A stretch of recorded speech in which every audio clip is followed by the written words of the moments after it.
ମୁଁ ସେହି ଝିଅମାନଙ୍କ ମଧ୍ୟରୁ ଜଣେ ଯିଏ ନିଜ ବିଛଣାରେ ଶୋଇବାକୁ ଭଲ ପାଉଥିଲା। ହୁଏତ ଏହାର କାରଣ ଥିଲା ଯେ ମୁଁ ମୋ ଭାଇ ଭଉଣୀମାନଙ୍କ ମଧ୍ୟରୁ ସବୁଠାରୁ ସାନ ଥିଲି ଏବଂ ସବୁବେଳେ ମୋ ମାଙ୍କ ପାଖରେ ଶୋଇଥିଲି। ଯଦିଓ ମୁଁ ଛୋଟ ଥିଲି ଯେତେବେଳେ ସମସ୍ତେ ଶୋଇ ପଡୁଥିଲେ ଏବଂ ଲାଇଟ୍ ବନ୍ଦ ହେଉଥିଲା, ଯଦି ମୋ ମା ମୋ ବାପାଙ୍କୁ ଡାକି ମୋ ପାଖକୁ ଆସିବାକୁ କହୁଥିଲେ, ତେବେ ମୋର ଆଖି ଖୋଲି ଯାଉଥିଲା। ଯେତେବେଳେ ମୁଁ ଛୋଟ ଥିଲି ଏବଂ ମୋ ମା ମୋତେ ଶୁଆଇବା ପରେ ମୋ ବାପାଙ୍କ ପାଖକୁ ଯାଉଥିଲେ, ମୁଁ ଉଠି କାନ୍ଦିବାକୁ ଲାଗେ। ମୁଁ ମୋ ମାଙ୍କ ବିନା ଶୋଇପାରୁନଥିଲି। ମୁଁ ତାଙ୍କ ଛାତିରେ ମୁଣ୍ଡ ନ ରଖି ଶାନ୍ତି ଅନୁଭବ କରିପାରୁ ନଥିଲି। କିନ୍ତୁ ଯେତେବେଳେ ମୁଁ ବଡ଼ ଏବଂ ବୁଦ୍ଧିମାନ ହୋଇଗଲି, ମୋ ମା ମୋତେ କହିଲେ ଯେ ମୁଁ ମୋ ବଡ଼ ଭଉଣୀ ସହିତ ଅନ୍ୟ କୋଠରୀରେ ଶୋଇବା ଉଚିତ। ମୁଁ ତୁରନ୍ତ ମନା କରିଦେଲି ଏବଂ ମୋ ମାଙ୍କ ଛାତିରେ ଲାଗି ରହିଲି। ମୁଁ କହିଲି, ନା, ମୁଁ କେବଳ ତୁମ ପାଖରେ ଶୋଇବି। ମୁଁ ତୁମ ବିନା ଶୋଇପାରିବି ନାହିଁ। ମୋ ମା ଏକ ଦୀର୍ଘ ନିଶ୍ୱାସ ନେଇ କହିଲେ, ଲଜ୍ଜାହୀନ, ତୁମର କୌଣସି ଲଜ୍ଜା ନାହିଁ। ସେତେବେଳେ ମୁଁ ଏହି ଜିନିଷଗୁଡ଼ିକର ଅର୍ଥ ବୁଝିପାରି ନଥିଲି। କିନ୍ତୁ ଯେତେବେଳେ ମୁଁ ବଡ଼ ହେଲି, ଗୋଟିଏ ରାତିରେ ମୁଁ ଏକ ସ୍ୱର ଶୁଣିଲି ଯାହା ମୋତେ ଆଶ୍ଚର୍ଯ୍ୟ କରିଦେଲା। ମୁଁ ହଠାତ୍ ସେହି ରାତିରେ ଉଠି ପଡ଼ିଲି ଏବଂ ଯେତେବେଳେ ମା ମୋତେ ଶୋଇବା ପରେ ବାପାଙ୍କ ପାଖକୁ ଗଲେ, ମୁଁ କିଛି ଅଜଣା ସ୍ୱର ଶୁଣିଲି। ପ୍ରଥମେ ମୁଁ ମାଙ୍କ ପଲ୍ଲୁ ଧରିବାକୁ ଭାବିଲି, କିନ୍ତୁ ତାପରେ ମୁଁ ଚୁପଚାପ ଆଖି ବନ୍ଦ କରି ସେଗୁଡ଼ିକୁ ଶୁଣିବାକୁ ଲାଗିଲି। ସେହି ସ୍ୱରଗୁଡ଼ିକ ମୋର କାନ ଲାଲ କରିଦେଲା। ମୁଁ ଚୁପଚାପ ଆଖି ବନ୍ଦ କରି ଶୁଣୁଥିଲି ଏବଂ ତାପରେ ଏହା ଏକ ନୀତିଦିନିଆ କାର୍ଯ୍ୟ ହୋଇଗଲା। ଏହି ଅଭିଜ୍ଞତା ମୋ ପାଇଁ କିଛି ନୂଆ ଏବଂ ଅନନ୍ୟ ଥିଲା, ଯାହା ମୋତେ ଶୀଘ୍ର ଜ୍ଞାନୀ ଏବଂ ପରିପକ୍ୱ କରିଥିଲା। ହୁଏତ ମୁଁ ବହୁତ ଚିନ୍ତା କରୁଥିଲି ଏବଂ ସବୁକିଛିର ମୂଳକୁ ଯିବାକୁ ଚେଷ୍ଟା କରୁଥିଲି। ତେଣୁ ମୁଁ ଧୀରେ ଧୀରେ ଲଜ୍ଜା ଅନୁଭବ କରିବାକୁ ଲାଗିଲି। ତେଣୁ ମୁଁ ମୋ ଭଉଣୀମାନେ ଯେଉଁ କୋଠରୀରେ ଶୋଇଥିଲେ ସେହି କୋଠରୀରେ ଶୋଇବା ଆରମ୍ଭ କଲି। ମୋର 3 ଜଣ ବଡ଼ ଭଉଣୀ ଏବଂ 2 ଭାଇ ଥିଲେ। ସମୟ ବିତିଗଲା ଏବଂ ସେମାନେ ସମସ୍ତେ ବିବାହଯୋଗ୍ୟ ବୟସରେ ପହଞ୍ଚିଗଲେ। ମୋ ପୂର୍ବରୁ ମୋର ସମସ୍ତ ଭାଇ ଭଉଣୀଙ୍କର ବିବାହ ହୋଇଯାଇଥିଲା। ଯେତେବେଳେ ମୋର ବିବାହିତ ଭଉଣୀମାନେ ଆମ ଘରକୁ କିଛି କାର୍ଯ୍ୟ ପାଇଁ ଆସୁଥିଲେ, ସେମାନେ ରାତିରେ ଗୁପ୍ତରେ ପରସ୍ପର ସହିତ କଥା ହେଉଥିଲେ ଏବଂ ବହୁତ ହସୁଥିଲେ। କିନ୍ତୁ ମୁଁ ସେଠାରେ ପହଞ୍ଚିବା ମାତ୍ରେ ସମସ୍ତେ ଚୁପ୍ ହୋଇଯାଉଥିଲେ। ଯେତେବେଳେ ମୁଁ ସେମାନଙ୍କୁ ପଚାରୁଥିଲି ସେମାନେ କଣ କଥାବାର୍ତ୍ତା କରୁଛନ୍ତି, ସେମାନେ ମୋତେ କହୁଥିଲେ, ତୁମେ ଏବେ ବି ଛୋଟ ଅଛ। ଯଦିଓ ମୁଁ 18 ବର୍ଷର ଥିଲି, କିନ୍ତୁ ସେ ମୋତେ ପିଲା ବୋଲି ମାନୁଥିଲେ। ଧୀରେ ଧୀରେ ମୁଁ ଏତେ ଚତୁର ହୋଇଗଲି ଯେ ଯେତେବେଳେ ମୋ ଭଉଣୀମାନେ ଆସିଲେ, ମୁଁ ଜାଣିଶୁଣି ଶୋଇଥିବାର ଅଭିନୟ କରି ବିଛଣାରେ ସେମାନଙ୍କ ମଧ୍ୟରେ ଶୋଇପଡ଼ିଲି। ତାପରେ ସେମାନେ 3 ଜଣ ବସି କଥା ହେଉଥିଲେ, ଯେପରି ଜଣେ ସ୍ୱାମୀ ସ୍ତ୍ରୀକୁ କରନ୍ତି। ମୋର 3 ଭଉଣୀ ସବୁବେଳେ ପରସ୍ପର ସହିତ ସବୁକିଛି ସେୟାର କରୁଥିଲେ ଏବଂ ଏକାଠି ମଜା କରୁଥିଲେ। ମୁଁ ସେମାନଙ୍କ କଥା ଶୁଣୁଥିଲି ଏବଂ ନିଜକୁ ସ୍ଥିର ରଖିବାକୁ ଚେଷ୍ଟା କରୁଥିଲି। ମୁଁ ଜାଣିଥିଲି ଯେ ବିବାହ ପରେ ଜୀବନ ଖୁସିରେ ପରିପୂର୍ଣ୍ଣ। ତେଣୁ ମୋର ହୃଦୟ କମ୍ପି ଉଠିଲା। ମୁଁ ଭାବିବାକୁ ଲାଗିଲି, ମୋର ମଧ୍ୟ ବିବାହ କରିବା ଉଚିତ। ମୋର ମଧ୍ୟ ଜଣେ ସ୍ୱାମୀ ରହିବା ଉଚିତ ଏବଂ ତାଙ୍କଠାରୁ ମୋ ଭଉଣୀମାନେ ଯେପରି ପ୍ରେମ ପାଆନ୍ତି ସେହିପରି ପ୍ରେମ ପାଇବା ଉଚିତ। ବିବାହ ପରେ ଏସବୁ ବୈଧ ହୋଇଯାଏ ଏବଂ ଏହା ଶାନ୍ତି ମଧ୍ୟ ଆଣିଥାଏ। ଏହା ଭାବି ମୋର ହୃଦୟ ଧଡ଼ ଧଡ଼ କରୁଥିଲା। ମୁଁ ମୋ ପାଠପଢ଼ାରେ ଧ୍ୟାନ ଦେବା ପରିବର୍ତ୍ତେ ମୁଁ ବିବାହ ବିଷୟରେ ସ୍ୱପ୍ନ ଦେଖିବା ଆରମ୍ଭ କଲି। ପ୍ରତିଦିନ ରାତିରେ ଏକ ଅଦ୍ଭୁତ ଅସ୍ଥିରତା ମୋ ଶିରା ପ୍ରଶିରାରେ ପ୍ରବେଶ କରୁଥିଲା। ଯେତେବେଳେ ମୁଁ ମୋ ରୁମ୍ରେ ଏକା ଥିଲି, ମୁଁ ମୋର ମୋବାଇଲ ଫୋନରେ ଇଣ୍ଟରନେଟ୍ରେ ପୁଅ ଏବଂ ଝିଅଙ୍କ ରୋମାଣ୍ଟିକ ଗୀତ ଦେଖୁଥିଲି ଏବଂ ତାପରେ ମୁଁ ସେହି ଝିଅର ସ୍ଥାନରେ ନିଜକୁ କଳ୍ପନା କରୁଥିଲି। ମୁଁ ସେହି ଝିଅର ସ୍ଥାନରେ ମୋ ଦିଦିର ସ୍ୱାମୀକୁ କଳ୍ପନା କରୁଥିଲି ଏବଂ ଆରାମ ଅନୁଭବ କରୁଥିଲି। ଗୋଟିଏ ଦିନ ମୋ 2 ବଡ଼ ଭଉଣୀ ଘରକୁ ଆସିଥିଲେ। ମୋ ବଡ଼ ଭଉଣୀ ଦୁହେଁ ପରସ୍ପର ସହିତ ଏପରି କଥା ହେଉଥିଲେ ଯେ ସେମାନଙ୍କ କଥା ଶୁଣି ମୋ ମନରେ ଭିନ୍ନ ଭିନ୍ନ ଚିନ୍ତା ଆସିବା ଆରମ୍ଭ ହେଲା ଏବଂ ମୁଁ ପୁଣି ସେହି ରୋମାଣ୍ଟିକ ଭିଡିଓ ଦେଖିବାକୁ ଲାଗିଲି। ସେହି ସମୟରେ ମୋ ଭଉଣୀ ଉଠିପଡ଼ି ମୋତେ ଏସବୁ ଦେଖୁଥିବାର ସେ ଦେଖିଦେଲା। ଦିଦି ମୋ ହାତରୁ ମୋବାଇଲ ଛଡ଼ାଇ ନେଇ ମୋ ମୁହଁରେ ଚାପୁଡ଼ା ମାରିଲା ଏବଂ ତାପରେ ରାଗି କହିଲା, ତୁମର ବୟସ ଦେଖ ଏବଂ ତୋର କାମ ଦେଖ। ମୁଁ ବୁଝିପାରୁ ନଥିଲି ଯେ ତୁମେ ତୁମର ପାଠପଢ଼ାରେ କାହିଁକି ଧ୍ୟାନ ଦେଉନାହଁ। ତୁ ସମୟ ପୂର୍ବରୁ ଏହି ଭୁଲ କାର୍ଯ୍ୟକଳାପରେ ପଡ଼ିଛୁ। ତୁମେ ତୁମ ଜୀବନରେ କାହାକୁ ସାମିଲ କରିବାକୁ ବହୁତ ଭଲ ପାଅ। ମୁଁ ଦେଖିଲି, ମୁଁ ମୋ ମାଙ୍କୁ କହୁଛି ଯେଉଁ ସକାଳେ ତୁମର ଏହି ଝିଅଟି ଦିନେ ତୁମକୁ ଲଜ୍ଜିତ କରି ଛାଡ଼ିଯିବ। କିଛି ଖରାପ ଘଟଣା ଘଟିବା ପୂର୍ବରୁ ତାକୁ ଏଠାରୁ ପଠାଇ ଦିଅ। ଯେତେବେଳେ ମୋ ଭଉଣୀ ମୋ କାମ ବିଷୟରେ ଜାଣିଲା, ମୁଁ ବହୁତ ଡରିଗଲି। ମୁଁ କାନ୍ଦିବାକୁ ଲାଗିଲି ଏବଂ ହାତ ଯୋଡ଼ି ତାକୁ କ୍ଷମା ମାଗିଲି। ନା ଭଉଣୀ, ଏହା ସେମିତି କିଛି ନୁହେଁ। ମୁଁ କେବଳ ଏହାକୁ ଦେଖୁଥିଲି। କିନ୍ତୁ ସେ ମୋତେ ବହୁତ ଗାଳି ଦେଲେ। ପରଦିନ ମୋ ଭଉଣୀ ମୋ ମୋବାଇଲ ଫୋନ ମୋତେ ଫେରାଇ ଦେଲେ, କିନ୍ତୁ ମୋତେ ପ୍ରତିଶ୍ରୁତି ଦେଲେ ଯେ ଯଦି ମୁଁ ଏପରି ମୂର୍ଖ ଭିଡିଓ ପୁଣି ଥରେ ଦେଖେ ତେବେ ପରିଣାମ ଭୟଙ୍କର ହେବ। ମୁଁ ଅନୁତାପ କରିଥିଲି। କିନ୍ତୁ ଯେତେବେଳେ ମୁଁ କଲେଜକୁ ଯାଇ ମୋର ବନ୍ଧୁମାନଙ୍କୁ ସେମାନଙ୍କ ପ୍ରେମିକଙ୍କ ସହ କଥା ହେଉଥିବାର ଶୁଣିଲି, ସେତେବେଳେ ମୋ ଭିତରେ ପୁଣି ସମାନ ଭାବନା ଉଠିବାକୁ ଲାଗିଲା। ମୁଁ 18 ବର୍ଷ ବୟସର ଥିଲି ଯେତେବେଳେ ମୋ ଭଉଣୀ ମତେ ମୋ ମୋବାଇଲ ଫୋନରେ ସେହି ଭିଡିଓ ଦେଖୁଥିବାର ଦେଖିଲା। ସେ କହିଲା, ମୁଁ ତୁମକୁ କହିଥିଲି ନା, କିନ୍ତୁ ତୁମେ ତଥାପି ଶୁଣିଲ ନାହିଁ। ଏହା ଦେଖାଯାଉଛି ଯେ ତୁମର ଯୌବନ ବହୁତ ଉତ୍ସାହ ଦେଖାଉଛି। ଏବେ ମୁଁ ମାଙ୍କୁ କହିବି। ମୁଁ ନିଜକୁ ନିୟନ୍ତ୍ରଣ କରିପାରିଲି ନାହିଁ, ତେଣୁ ମୁଁ ରାଗି କହିଲି, ହମ ବିବାହ ପରେ ତୁମେ ଲୋକମାନେ ତୁମର ଜୀବନକୁ ଉପଭୋଗ କରୁଛ ଏବଂ ତୁମେ ମୋତେ ଗୋଟିଏ ବି ଭିଡିଓ ଦେଖିବାକୁ ଦେଉନାହଁ। ଏହାଠାରୁ ଭଲ ମାଙ୍କୁ ମୋତେ ବିବାହ କରିବାକୁ କୁହ। ମୁଁ ବିବାହ ଯୋଗ୍ୟ, ମୁଁ ଘରକାମ ଭଲ ଭାବରେ କରେ ଏବଂ ମୋର ପାଠପଢାରେ କୌଣସି ବିଶେଷ ଆଗ୍ରହ ନାହିଁ। ଯେତେବେଳେ ମୁଁ କିଛି କହେ, ଲୋକମାନେ ମୋ ମା ବୋଲି ଅଭିନୟ କରନ୍ତି ଏବଂ ମୋତେ ଗାଳି ଦିଅନ୍ତି। ମୋ ଭଉଣୀ ମୋତେ ଚାପୁଡା ମାରି କହିଲା, କି ସମୟ ଆସିଗଲା ଯେତେବେଳେ ତୁମେ ତୁମର ଶ୍ୱଶୁର ଘରକୁ ଯିବ, ତୁମେ ସରଳ ହୋଇଯିବ। ତୁମର ଶ୍ୱଶୁର ଘରେ କେବଳ ତୁମର ସ୍ୱାମୀ ନୁହେଁ, ବରଂ ବହୁତ ଦାୟିତ୍ୱ ମଧ୍ୟ ଅଛି। ଆମେ ଆମ ଶ୍ୱଶୁର ଘରର କାନ୍ତିକୁ ନେଇ ଆମ ବାପା ମାଙ୍କ ଘରକୁ ଆସି ଆଶ୍ୱସ୍ତିର ନିଶ୍ୱାସ ନେଉ। ରାତିରେ ଆମକୁ ଆମ ସ୍ୱାମୀଙ୍କ ମନୋଭାବ ଏବଂ କ୍ରୋଧକୁ ମୁକାବିଲା କରିବାକୁ ପଡିଥାଏ ଏବଂ ସକାଳେ ଆମର ଶାଶୁ ଶ୍ୱଶୁର ଏବଂ ଘରର ଅନ୍ୟାନ୍ୟ ସଦସ୍ୟ ଆମକୁ ଚିନ୍ତିତ କରି ରଖନ୍ତି। ମୁଦ୍ରାସ୍ଫୀତି ଏବଂ ବିଦ୍ୟୁତ ବିଲ୍ ପୂର୍ବରୁ ମୁଣ୍ଡବିନ୍ଧା। ତୁମେ ଭାବୁଛ ବିବାହ ସହଜ ମନେ ହୁଏ, କିନ୍ତୁ ବାସ୍ତବରେ ତାହା ନୁହେଁ। ମୋ ଭଉଣୀ ମୋତେ ବହୁତ ବୁଝାଇବାକୁ ଚେଷ୍ଟା କଲା, କିନ୍ତୁ ମୁଁ ବୁଝିବାକୁ ପ୍ରସ୍ତୁତ ନଥିଲି। ମୋ ପାଇଁ ଏକ ପ୍ରସ୍ତାବ ମଧ୍ୟ ବିଚାର ହେବାକୁ ଲାଗିଲା। ପ୍ରଥମ ପ୍ରସ୍ତାବ ମୋ ଭାଉଜଙ୍କ ପରିବାରରୁ ଆସିଥିଲା। ମୋ ଭାଉଜ ମୋତେ କୌଣସି ବିଶେଷ କଥା ଭାବି ନଥିଲେ ଏବଂ ମୋତେ ସେହି ଘରୁ ବାହାର କରିବାକୁ ଚେଷ୍ଟା କରୁଥିଲେ। ଯେତେବେଳେ ପୁଅର ଫଟୋ ଦେଖାଇଲେ, ସେ ଏତେ ସୁନ୍ଦର ଥିଲା ଯେ ମୋର ହୃଦୟ ଭଡ଼କିବାକୁ ଲାଗିଲା। ଶୀଘ୍ର ତାଙ୍କ ସହିତ ବିବାହ କରିବାର ଚିନ୍ତା ମୋତେ ଏକ ଅଦ୍ଭୁତ ଆନନ୍ଦ ଅନୁଭବ କରାଇଲା। ଆମ ପରିବାର ସରଳତାକୁ ଭଲ ପାଉଥିଲା, ତେଣୁ ଆମର ବିବାହ ମଧ୍ୟ ଏକ ସରଳ ହେବାକୁ ଯାଉଥିଲା। ବିବାହ ପ୍ରସ୍ତୁତି ଆରମ୍ଭ ହେଲା ଏବଂ ତାପରେ ସେହି ଦିନ ଆସିଲା ଯେତେବେଳେ ମୁଁ ସେଠାରେ ମେହେନ୍ଦି ଲଗାଇ କନ୍ୟା ବେଶରେ ବସିଲି। ପରିବାରର ସମସ୍ତ ମହିଳା ଆସି ମେହେନ୍ଦି କଲେ। ମୁଁ ରୀତିନୀତି ପାଳନ କରୁଥିଲି, ଯଦିଓ ମୁଁ ଗମ୍ଭୀର ଭାବରେ ବସିଥିଲି। ମୋ ଭିତରେ ଆନନ୍ଦର ଲହରୀ ବହି ଯାଉଥିଲା। ପରଦିନ ମୁଁ ମୋ ସ୍ୱାମୀଙ୍କ ସହିତ ରହିବି ଏବଂ ଏହି ଚିନ୍ତା ମୋ ଭିତରେ ଆଲୋଡ଼ନ ସୃଷ୍ଟି କରୁଥିଲା। ମୋର ବିବାହ ଦିନ ମୁଁ ମୋ ହୃଦୟରେ ଏକ ଅଦ୍ଭୁତ ଅଶାନ୍ତି ଅନୁଭବ କଲି, କିନ୍ତୁ ମୁଁ ମୋ ବାପା ମାଙ୍କ ଘର ଛାଡିବାକୁ ମଧ୍ୟ ଦୁଃଖିତ ଥିଲି। ଯେତେବେଳେ ମୁଁ ପ୍ରସ୍ତୁତ ହେବା ପାଇଁ ବ୍ୟୁଟି ପାର୍ଲରକୁ ଯାଉଥିଲି, ମୁଁ ପଛକୁ ଫେରି ଚାହିଁଲି ଯେଉଁ ଘର ମୋର ସବୁ କିଛି ଥିଲା, ମୋର ପିଲାଦିନ ଆଉ ବହୁତ କିଛି, କିନ୍ତୁ ଆଜି ମୁଁ ଏହାକୁ ସବୁଦିନ ପାଇଁ ଛାଡି ଯାଉଥିଲି। ପରେ ଯେତେବେଳେ ମୁଁ ଘରକୁ ଆସିବି, ତାହା ପୁଣି ଜଣେ ଅତିଥି ଭାବରେ ଆସିବି। ଆଜି ଏହି ଘରେ ମୋର ଶେଷ ଦିନ ଥିଲା। ମୋ ଆଖିରେ ଲୁହ ଝରି ଆସିଲା। ତାପରେ କନ୍ୟା ଭାବରେ ସଜ୍ଜିତ ହୋଇ ମୁଁ ବିବାହ ମଣ୍ଡପକୁ ଚାଲିଗଲି। ବିବାହ ସମାପ୍ତ ହୋଇଥିଲା ଏବଂ ମୁଁ କନ୍ୟା ଭାବରେ ସବୁଠାରୁ ସୁନ୍ଦର ଦେଖାଯାଉଥିଲି। ମୋର ବର କମ ଦେଖାଯାଉ ନଥିଲା। ଲୋକମାନେ ଆମ ଯୋଡ଼ିକୁ ଚନ୍ଦ୍ର ତାରା ସହିତ ତୁଳନା କରୁଥିଲେ। ବିବାହ ପରେ ମୋର ବିଦାୟର ସମୟ ଆସିଗଲା ଏବଂ ମୁଁ ମୋ ଶ୍ୱଶୁର ଘରକୁ ଚାଲିଗଲି। ମୋ ଶାଶୁ ଜଣେ ବହୁତ ଖୁସି ଏବଂ ସ୍ୱାଧୀନ ମନୋଭାବର ମହିଳା ଥିଲେ। ତାଙ୍କୁ ଦେଖି କେହି କହିପାରି ନଥିଲେ ଯେ ସେ ମୋ ଶାଶୁ। ପ୍ରକୃତରେ ସେ ତାଙ୍କ ପୁଅର ବଡ଼ ଭଉଣୀ ପରି ଦେଖାଯାଉଥିଲେ। ତାଙ୍କର ଆଚରଣ ଏପରି ଥିଲା ଯେ ମୁଁ ସମ୍ପୂର୍ଣ୍ଣ ହଜିଯାଇଥିବା ଅନୁଭବ କଲି। ମୁଁ ମଧ୍ୟ ଖୁସି ଥିଲି ଯେ ବିବାହ ପରେ ଆମେ ଶାଶୁ ଏବଂ ବୋହୂ ନୁହେଁ, ବରଂ ମା ଝିଅ ହେବୁ। ଯେତେବେଳେ ମୁଁ ସେଠାରୁ ବାହାରି ମୋ ଶ୍ୱଶୁର ଘରକୁ ପହଞ୍ଚିଲି, ମୋ ଶାଶୁ ଶାଢ଼ୀ ପିନ୍ଧିଥିଲେ ଏବଂ ତାଙ୍କ କେସ୍ ଖୋଲା ଥିଲା। ସେ ପ୍ରକୃତରେ ମା ଅପେକ୍ଷା ବଡ଼ ଭଉଣୀ ପରି ଦେଖାଯାଉଥିଲେ। ସେ ଆସି ମୋତେ ରୁମରେ ବସାଇଲେ। ଯେତେବେଳେ ମୁଁ ବିଛଣାରେ ବସିଲି, ମୋ ଶାଶୁ ଆସି ମୋ ପାଖରେ ବସିଲେ। ସେ ମୋର ଦୁପଟା ଟିକେ ସଜାଡ଼ିଲେ ଏବଂ ମୋତେ ଚାହିଁ କହିଲେ, ମୋ ପୁଅ ତୁମକୁ ଦେଖି ବହୁତ ଖୁସି ହେବ। ତୁମେ ବହୁତ ସୁନ୍ଦର ଏବଂ ତୁମେ ତୁମ ସ୍ୱାମୀଙ୍କର ଭଲ ଯତ୍ନ ନେବ। ଏହା ଶୁଣି ମୁଁ ଲଜ୍ଜାରେ ଲାଲ ହୋଇଗଲି। ମୁଁ କେବେ କଳ୍ପନା କରି ନଥିଲି ଯେ ମୋ ଶାଶୁ ଏପରି କହିପାରିବେ। ମୁଁ ହସିଲି ଏବଂ ସେ କହିଲେ, ବୋହୂ ମୋତେ ଅନ୍ୟ ଶାଶୁମାନଙ୍କ ପରି ଭାବ ନାହିଁ। ମୁଁ ତୁମର ବନ୍ଧୁ ହେବି। ତୁମେ ମୋ ସହିତ ଯେକୌଣସି କଥା ବିନା ଦ୍ୱିଧାରେ ସେୟାର କରିପାରିବ। ତାଙ୍କ କଥା ଶୁଣି ମୋର ହୃଦୟ ହାଲୁକା ଲାଗିଲା ଏବଂ ମୁଁ ନିଶ୍ଚିତ ହୋଇଗଲି ଯେ ଆମର ସମ୍ପର୍କ ବନ୍ଧୁତାଠାରୁ ଅଧିକ ହେବ।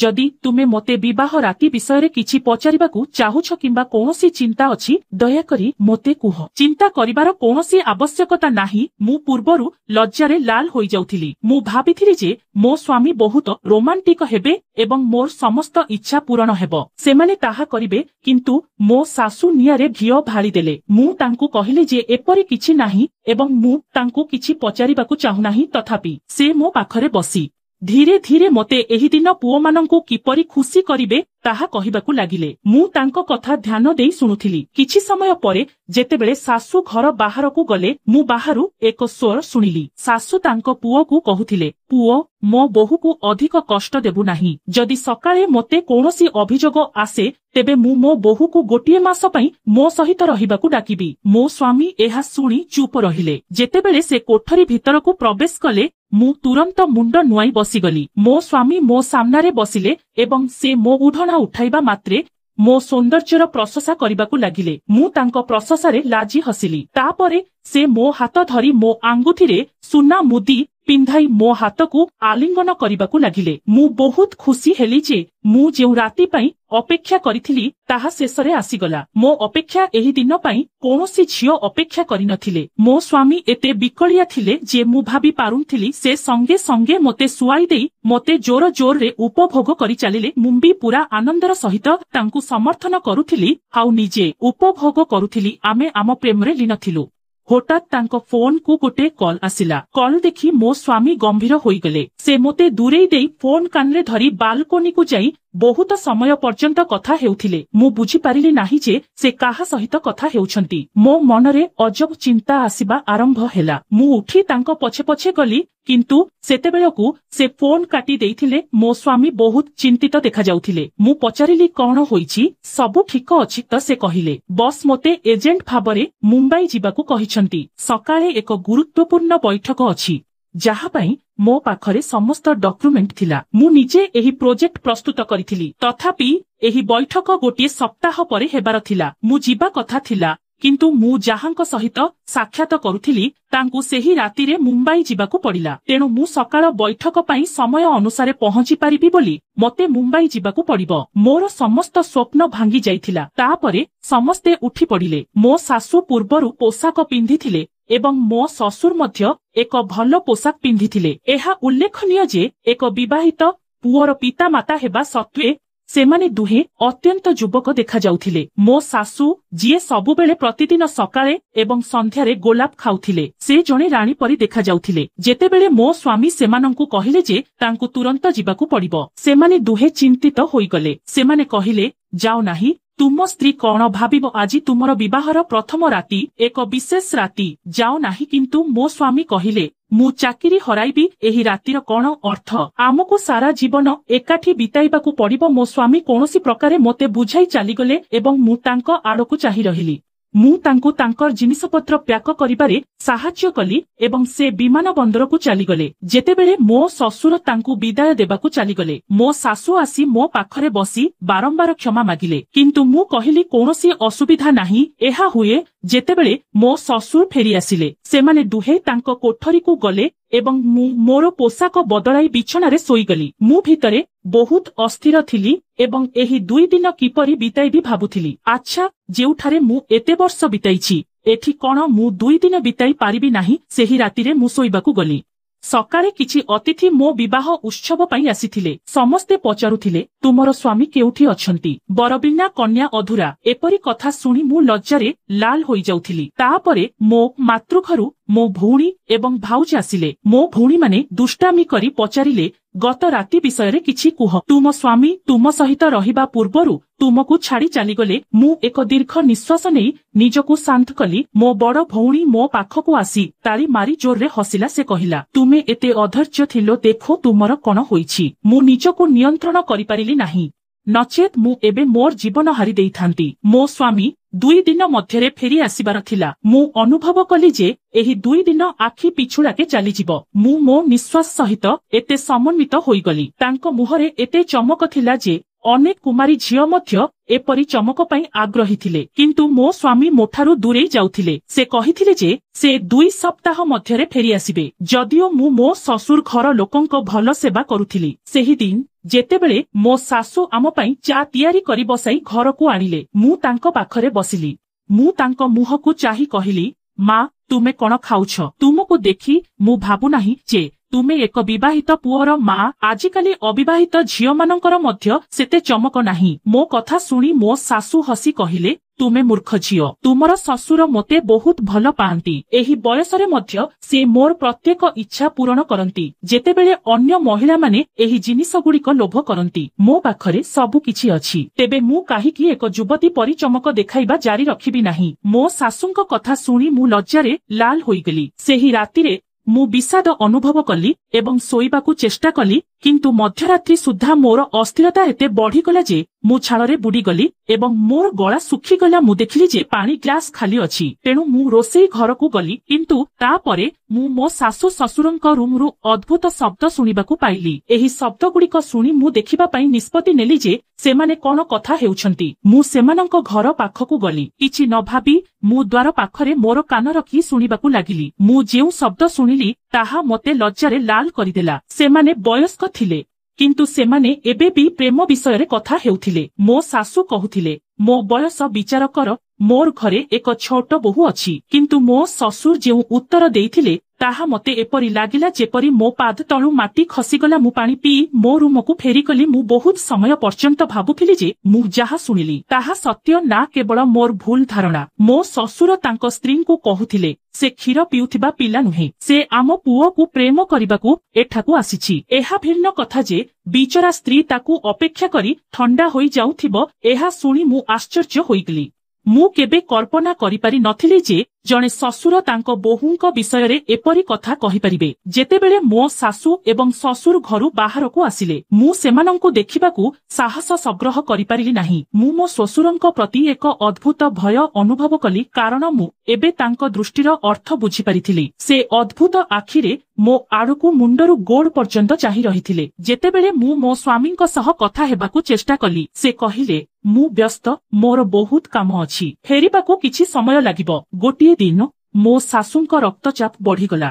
ସେ କହିଲେ, ବୋହୂ, ମୋ ରୋଷେଇ ଘରେ କିଛି ଔଷଧ ଅଛି, ଦୟାକରି ଏହାକୁ କିଛି କ୍ଷୀରରେ ମିଶାଇ ମୋତେ ଦିଅ। ଏହା ମୋତେ କିଛି ଆରାମ ଦେବ। ମୁଁ ଗୋଟିଏ ଗ୍ଲାସ କ୍ଷୀର ବାହାର କଲି ଏବଂ ତାଙ୍କ ରକ୍ତଚାପ ପାଇଁ ଔଷଧ ଦେବା ପରିବର୍ତ୍ତେ ସେଥିରେ କିଛି ନିଦ ବଟିକା ମିଶାଇ ଦେଲି। ଏହାକୁ ପିଇବା ପରେ ମୋ ଶାଶୁଙ୍କ ନିଶ୍ୱାସ ଘୂରିଗଲା ଏବଂ ମୁଁ ତାଙ୍କୁ କୋଠରୀକୁ ନେଇଗଲି। କିନ୍ତୁ ମୁଁ ଏବେ ଚିନ୍ତିତ ଥିଲି ଯେ କିଛି ଭୁଲ ହୋଇପାରେ। ଠିକ ସେତିକିବେଳେ ମୋ ସ୍ୱାମୀ ମୋ ଶାଶୁଙ୍କୁ ଫୋନ କଲେ। ସେ ମୋତେ ପୂର୍ବରୁ କେବେ ଫୋନ କରି ନଥିଲେ। ମୁଁ ଫୋନ ଉଠାଇଲି ଏବଂ ମୁଁ ଫୋନ ମୋ କାନରେ ଲଗାଇବା ମାତ୍ରେ ମୋ ସ୍ୱାମୀ କହିଲେ, ଶୁଣ ମା, ତୁମ ବୋହୂକୁ କୁହ ଯେ ମୁଁ ଆଉ ଫେରିବି ନାହିଁ। ମୁଁ ଏଠାରେ ଅନ୍ୟ ଝିଅ ସହିତ ପ୍ରେମ ସମ୍ପର୍କ ଆରମ୍ଭ କରିଛି ଏବଂ ସେ ଏବେ ମୋ ପିଲାର ମା ହେବାକୁ ଯାଉଛି। ଆମ ବାସର ରାତିରେ ସେ ମୋତେ ଫୋନ କରି ମୁମ୍ବାଇକୁ ନିମନ୍ତ୍ରଣ କଲେ। ସେ ଜଣେ ଧନୀ ବ୍ୟକ୍ତିଙ୍କ ଝିଅ। ସେ କହିଲେ, ମୁଁ ଆଉ ଫେରିବି ନାହିଁ। ସେ କହୁଛନ୍ତି ଯେ ଯଦି ମୁଁ ତାଙ୍କୁ ବିବାହ ନ କରେ ତେବେ ସେ ମୋ ବିରୁଦ୍ଧରେ ମାମଲା ରୁଜୁ କରିବେ। ତୁମେ ଜାଣ ଏଠାକାର ପୋଲିସ କେତେ କଠୋର। ମୋତେ ତାଙ୍କୁ ବିବାହ କରିବାକୁ ଏବଂ ତାଙ୍କ ପିଲାକୁ ପୋଷ୍ୟ ଗ୍ରହଣ କରିବାକୁ ବାଧ୍ୟ କରାଯାଇଛି ଏବଂ ବଦଳରେ ମୁଁ କୋଟି କୋଟି ଟଙ୍କାର ସମ୍ପତ୍ତି ପାଉଛି। ତେବେ ତୁମ ବୋହୂର କଣ ଲାଭ? ବହୁତ ଶୀଘ୍ର ମୁଁ ତୁମ ଦୁହିଁଙ୍କୁ ଏଠାକୁ ଡାକିବି। ତୁମେ ଏଠି ଶାନ୍ତିରେ ଜୀବନ ବିତାଇବ। ମୋତେ କେବଳ ଏହି ମୂଲ୍ୟହୀନ ବୋହୂକୁ ଦୂର କରିବାକୁ ପଡ଼ିବ। ଏହା ଶୁଣି ମୋ ପାଦ ତଳୁ ମାଟି ଖସିଗଲା। ମୋର ସମସ୍ତ ସ୍ୱପ୍ନ ଭାଙ୍ଗିଗଲା। ମୁଁ ସେହି ଅବସ୍ଥାରେ ମୋ ଜୀବନ ଛାଡ଼ି କାନ୍ଦି କାନ୍ଦି ଘରକୁ ଫେରିଆସିଲି। ମୁଁ ମୋ ବାପା ମା ଏବଂ ଭାଇମାନଙ୍କୁ ସବୁକିଛି କହିଲି। ସେମାନେ ତୁରନ୍ତ ମୋ ଶ୍ୱଶୁର ଘରକୁ ଗଲେ ଏବଂ ଏକ ଉଷ୍ମ ଯୁକ୍ତିତର୍କ ହେଲା। ମୋ ଶ୍ୱଶୁର ଘର ଲୋକମାନେ ଏପରିକି କହିଲେ ଯେ ସମ୍ପତ୍ତି ଆମ ପୁଅର ନାମରେ ହସ୍ତାନ୍ତର ହେବା ପରେ ଆମେ ତାକୁ ମଧ୍ୟ ଛାଡ଼ିଦେବୁ ଏବଂ ଅଞ୍ଜଳି ଆମର ବୋହୂ ରହିବ। କିନ୍ତୁ ମୋ ବାପା ସିଧାସଳଖ ମନା କରିଦେଲେ। କିଛି ବର୍ଷ ପରେ ମାମଲା କୋର୍ଟକୁ ଗଲା ଏବଂ ମୁଁ ମୋ ସ୍ୱାମୀଙ୍କଠାରୁ ଛାଡ଼ପତ୍ର ପାଇଲି। ମୁଁ ଛୋଟ ବୟସରେ ଏସବୁ ସହିଥିଲି। ମୋ ଭଉଣୀ ଠିକ୍ କହିଥିଲେ ଯେତେବେଳେ ସେ କହିଥିଲେ ଯେ ବିବାହ ପରେ ଅନେକ ଘଟଣା ଘଟେ ଯାହା ଗୋଟିଏ ଝିଅର ଜୀବନକୁ ସମ୍ପୂର୍ଣ୍ଣ ପରିବର୍ତ୍ତନ କରିଦିଏ। ମୁଁ ପୂର୍ବରୁ ଖୁସି, ଚମତ୍କାର ଏବଂ ଭାବପ୍ରବଣ ଥିଲି। ଏବେ ମୁଁ ଚୁପ ରହିବା ଆରମ୍ଭ କଲି। ମୁଁ ଏବେ 25 ବର୍ଷ ବୟସର। ମୋ ପାଇଁ ଅନେକ ପ୍ରସ୍ତାବ ଆସେ, କିନ୍ତୁ ମୁଁ ପୁରୁଷମାନଙ୍କ ଉପରେ ସମ୍ପୂର୍ଣ୍ଣ ବିଶ୍ୱାସ ହରାଇ ଦେଇଛି। ବିବାହ ନାମ ଶୁଣି ମୋର ହୃଦୟ ଭୟରେ ଥରି ଉଠେ। ତୁମେ କଣ ଭାବୁଛ? ମୁଁ ବିବାହ କରିବା ଉଚିତ ନା? ସମସ୍ତ ପୁରୁଷ ଏପରି ନୁହେଁ। ଯଦି ମୁଁ ପୁଣି ଠକାମି ପାଇଁ ତେବେ କଣ ହେବ? ତେଣୁ ମୋର ପ୍ରିୟ ବନ୍ଧୁମାନେ, ଏହା ଆମର ଏକ ଛୋଟ କାହାଣୀ ଥିଲା। ତୁମକୁ ଏହି କାହାଣୀଟି କିପରି ଲାଗିଲା ତାହା କମେଣ୍ଟ କରି ନିଶ୍ଚୟ ଜଣାଅ। ଯଦି ତୁମେ ଏପରି ଆହୁରି ଆକର୍ଷଣୀୟ ଏବଂ ରୋମାଣ୍ଟିକ କାହାଣୀ ଶୁଣିବାକୁ ଚାହୁଁଛ ତେବେ ଚ୍ୟାନେଲକୁ ସବସ୍କ୍ରାଇବ କରନ୍ତୁ ଏବଂ ଘଣ୍ଟି ଆଇକନକୁ ଅନ୍ କରନ୍ତୁ ଯାହାଦ୍ୱାରା ତୁମେ ଆମର ଆଗାମୀ ନୂଆ କାହାଣୀଗୁଡ଼ିକୁ ତୁରନ୍ତ ପାଇପାରିବ। ଆମେ କାଲି ଆପଣମାନଙ୍କ ସହିତ ଆଉ ଏକ ନୂଆ କାହାଣୀ ସହିତ ଭେଟିବୁ। ଧନ୍ୟବାଦ।